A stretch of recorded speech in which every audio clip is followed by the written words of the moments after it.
Dunia di sekitar mereka terbalut dalam senja yang abadi, sebuah alam di mana waktu seolah berhenti. Dingin udara musim dingin meresap hingga ke tulang bagi setiap orang yang berani menginjakkan kaki di lanskap suram itu. Seorang pria, pedangnya basah dengan darah makhluk tak dikenal, berdiri diam di tepi hutan yang tampaknya telah melupakan sentuhan sinar matahari. Napasnya keluar dalam bentuk awan, melayang malas di depannya seperti sisa-sisa harapan yang telah lama terlupakan.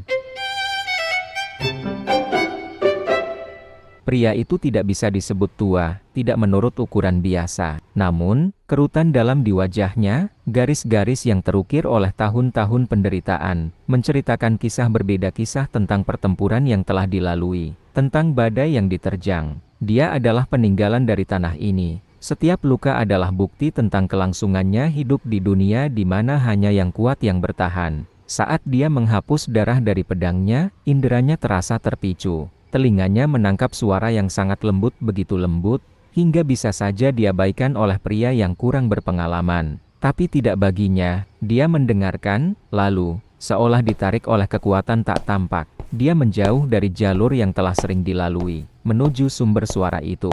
Di kejauhan, tersembunyi di antara pepohonan yang bengkok seperti mengerut di bawah beban kesedihan mereka sendiri, terdengar panggilan siulan yang tak terbantahkan mengisi kesunyian hutan yang dingin. Suara itu berkicau, tak terganggu oleh kesunyian beku hutan, seolah menantang pria itu untuk mendekat, untuk memahami pesan yang dibawanya. Bibir pria itu melengkung dalam senyuman sinis, namun matanya tajam. "Apakah kamu bodoh, atau memang berpura-pura bodoh?" gumamnya pelan. Namun, meskipun ada nada ejekan dalam suaranya, ada tajamnya kata-katanya yang tak bisa dipungkiri. Siulan itu, tak peduli atau mungkin menentang, terus bernyanyi, tak goyah. Langkahnya lambat, penuh pertimbangan, seolah tanah di bawahnya terlalu sakral untuk dipercepat. Hutan di sekitarnya seolah menahan napas, keheningan itu mengkhianati ketenangan yang menakutkan saat itu. Saat dia mendekati sumber suara itu, dia akhirnya berbicara, suaranya menembus keheningan yang tebal. "Aku tidak tahu siapa kamu, tapi keluar. Aku di sini sekarang." Dan kemudian, seolah dipanggil oleh kata-katanya, sebuah sosok muncul dari bayang-bayang, mengenakan tudung gelap. Pria itu berhenti, matanya menyipit saat memeriksa orang asing itu. Suara yang dingin dan tenang mengonfirmasi kecurigaannya. "Apakah kamu Sir Stangga?" Tanpa ragu, Vlad menyerahkan surat dari atasannya. Paripurna itu sudah usang, pinggirannya terkoyak seolah sudah melalui banyak perjalanan, masing-masing menandai jalan yang kini ia lalui. Stangga mengambil surat itu tanpa berkomentar. Wajahnya yang penuh bekas luka terpelintir menjadi sesuatu yang tak terbaca saat ia perlahan memindai isi surat tersebut. Vlad, yang tak mampu menafsirkan ekspresinya, merasakan kekhawatiran menyusup di perutnya. Apakah Stangga terhibur? Marah? Sulit untuk dipastikan. "Baiklah," kata Stangga akhirnya. Suaranya seperti kerikil yang menggores batu. "Senior terhormatku menyuruhku mengikuti anak ini." "Ikuti aku," kata Vlad tiba-tiba, berbalik pada tumitnya. Punggungnya adalah siluet kaku di latar belakang langit kelabu saat dia mulai berjalan menuju pusat hutan. Vlad ragu sejenak sebelum mengikuti langkahnya. Saat mereka berjalan, keheningan di antara mereka tebal dengan kata-kata yang tak terucap, setiap langkah menggema di udara beku. Stangga, yang merasakan ketidakpastian Vlad, tampaknya menikmati ketidaknyamanan yang dia ciptakan. Dia adalah pria yang mengenakan kesombongannya seperti kulit kedua, dan kata-katanya seperti pedang. Setiap kata berusaha untuk mengganggu keseimbangan anak muda di sisinya. Tampaknya kamu cukup bodoh. Aku penasaran apakah kamu bisa membimbingku dengan benar," kata Stangga dengan nada mengejek. Dagu Vlad terkatup, tetapi dia menatap Stangga tanpa gentar. "Aku cukup baik untuk memberimu arahan." Mata Stangga berkilat dengan hiburan, seolah menikmati tantangan Vlad. "Aku rasa tidak." Kata-kata itu menggantung di udara seperti asap, melilit pikiran Vlad. Bagaimana bisa orang yang membuat suara burung migrasi musim panas di tengah musim dingin disebut pintar? Wajah Vlad memerah karena marah. Genggamannya pada surat di tangannya semakin erat. Hinaan itu lebih menyakitkan daripada yang ingin dia akui, tetapi dia menahan diri untuk tidak menunjukkannya. Suara Vlad terhenti. Matanya sejenak memperlihatkan emosinya. Stangga menyadari perubahan itu, senyumannya melebar puas. Dia menikmati ketidaknyamanan itu, mengamati saat Vlad berjuang untuk mempertahankan ketenangannya. Itu adalah permainan baginya, ujian kekuatan, ujian kehendak.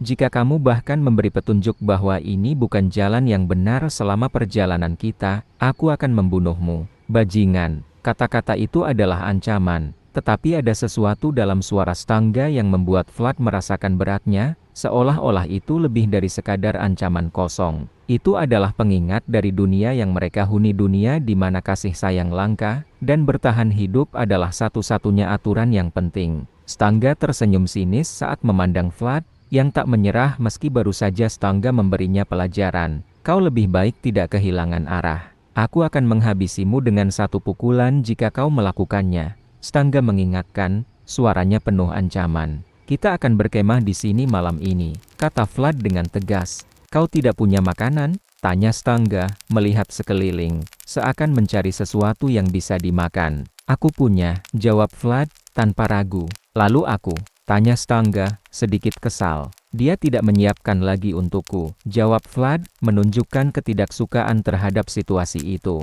Stangga menghela napas panjang, lalu dengan enggan mengeluarkan daging kering yang dibawanya. Itu tampak sangat sedikit, jauh dari apa yang diharapkan dari seorang satria yang mengenakan pelak baja. Vlad menggantung daging kering itu di atas api, sambil menyalakan api unggun yang mulai memercikan sinar kuning kemerahan. Daging kering itu memang terlihat tidak biasa, lebih mirip gumpalan daging yang disusun secara sembarangan daripada potongan jerky yang terjaga. Namun, baunya bisa membangkitkan selera, bahkan aromanya saat dipanggang di atas api membuat perut Stangga terasa lapar.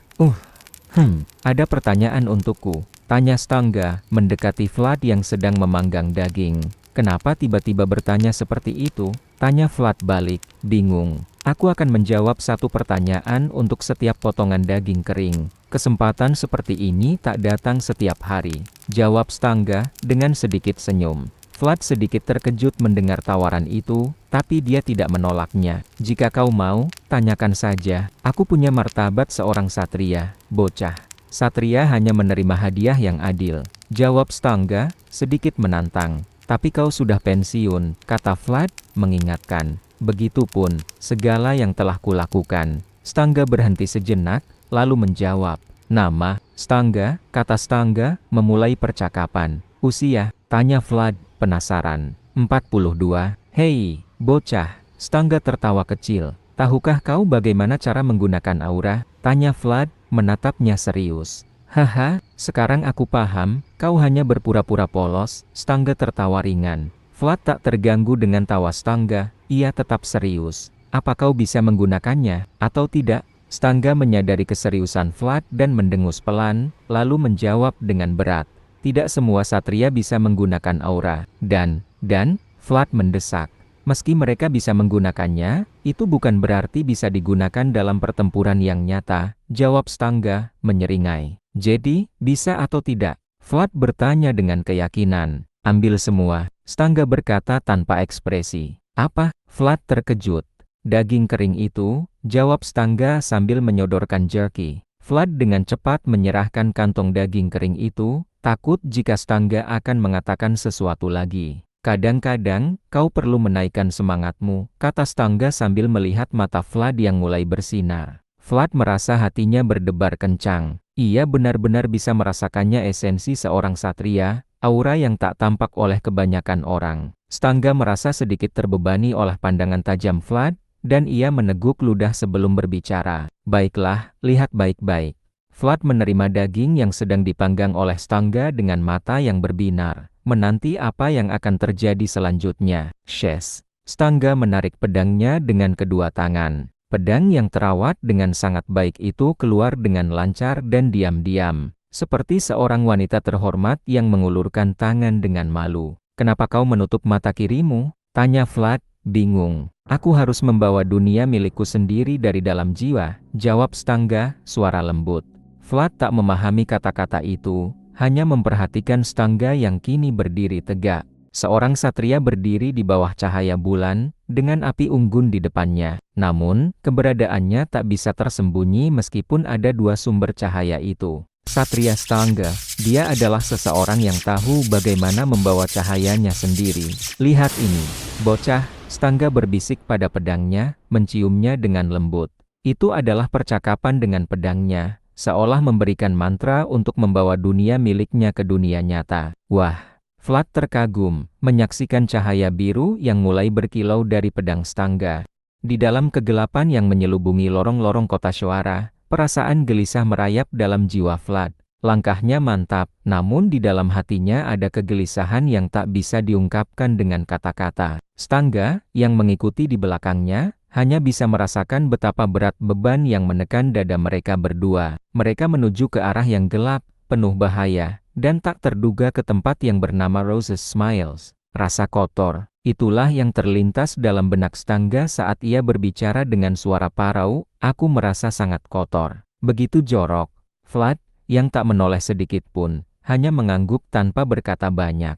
Kita hampir sampai. Keduanya terus melangkah tanpa banyak bicara. Hanya suara langkah kaki mereka yang pecah dalam keheningan. Namun, ada sesuatu yang aneh. Lorong ini lorong yang seharusnya sudah sangat dikenal oleh Vlad terlihat berbeda. Dinding yang rusak, bercak darah yang tersebar tanpa henti. Apakah tempat ini biasanya seperti ini? Tanya Stangga, suara penuh kekhawatiran. Tidak, jawab Vlad singkat.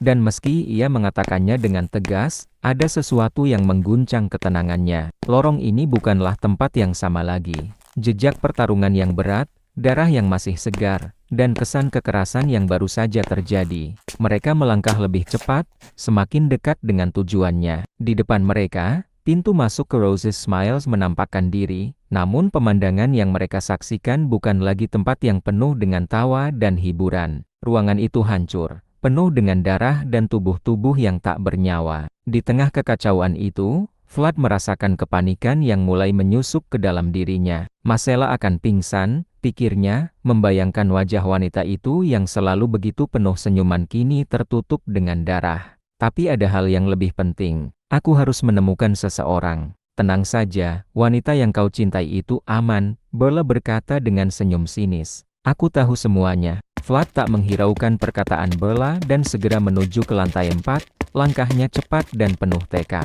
Begitu tiba, udara terasa lebih pekat, dipenuhi dengan bau darah yang menyengat. Di sana, di tengah deretan mayat yang tergeletak tanpa nyawa, berdirilah Georgie, pemimpin yang tak pernah ragu dalam menghadapi bahaya. Georgie, aku sudah sampai, kata Vlad, walau kata-kata itu lebih terdengar seperti sebuah pernyataan yang harus diucapkan. Georgie, yang tampaknya tak terlalu terpengaruh dengan keadaan mengerikan di sekitarnya, hanya mengangguk. Bagus, kerja bagus. Apakah kau baik-baik saja? Tanya Vlad, suara penuh kekhawatiran. Sudah lama aku tidak bertarung dengan lawan yang sepadan. Tapi setidaknya aku melakukan bagianku, jawab Georgie. Meski kata-katanya terdengar seperti sebuah pengakuan dari seorang pejuang yang tak pernah takut. Namun saat pandangannya beralih ke mayat yang tertusuk pedang di belakangnya, raut wajahnya berubah. Mata Georgie dipenuhi dengan keganasan. Mereka yang berjuang hanya untuk uang memiliki cara bertarung yang berbeda, gumamnya, melihat dengan tajam ke tubuh yang tergeletak di sana. Vlad tahu, mereka akan menghadapi musuh yang jauh lebih besar One Arm Jack.